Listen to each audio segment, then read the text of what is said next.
Samsung பார்த்தீங்கன்னா இப்போ Exynos 2500ன்னு சொல்லி ஒரு புது சிஸ்டம் ஆன் சிப்பை லான்ச் பண்ணியிருக்காங்க ஃபோனோட ப்ராசஸர். இதில் வந்து பார்த்தீங்கன்னா ஒரு ஏஎம்டி உருவாக்கின ஒரு ஜிபியு இருக்கு, கிராஃபிக்ஸ் கார்டு.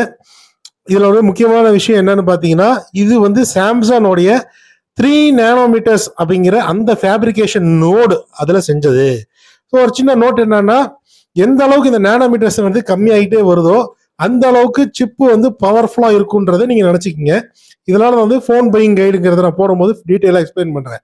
ஸோ வந்து 3 நேனோமீட்டர்ஸில் வந்து இந்த சிப்பை செஞ்சுருக்காங்க. ஸோ கிராஃபிக்ஸ் கார்டும் நல்லா இருக்க போகுது. பட் இதில் ஒரு விஷயம் என்னென்னா மோடம், அதில் தான் சாம்சங் ரொம்ப ரொம்ப வீக்காக இருக்காங்க.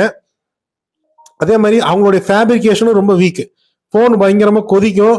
அவங்க அந்த த்ராட்டலிங் இஷ்யூஸை வந்து இந்த எக்ஸினோஸ் 2500ல ஃபிக்ஸ் பண்ணுறாங்களாங்கிறத பார்க்கலாம். ஸோ வந்து கேலக்ஸி ஃபிளிப் 7 அப்படிங்கிற ஃபோனில் இந்த சிஸ்டம் ஆன் சிப் தான் வேர்ல்டு வைடாக வரப்போகுது அப்படின்னு சொல்லி ஒரு ரூமர் வந்து பரவிட்டு இருக்கு. யூஎஸ்க்கு எப்பயுமே ஸ்னாப் டிராகன் தான் வரும் இல்லையா? யூஎஸ்க்குமே அடுத்த தடவை ஸ்னாப் டிராகன் கொண்டு வராமல் இந்த எக்ஸினோஸ் சிப்பை வச்சு இந்த கேலக்ஸி ஃபிளிப் 4 அப்படிங்கிறது வர்றதுக்கான வாய்ப்புகள் நிறைய இருக்கு. எப்படி இருக்கு சாம்சங் இந்த தடவை நல்லா செஞ்சிருக்கானா சொதப்பிட்டானாங்கிறது ஃபோன் வந்தால் தான் தெரியும். பார்த்துட்டு முடிவு பண்ணுவோம். சப்ஸ்கிரைப்.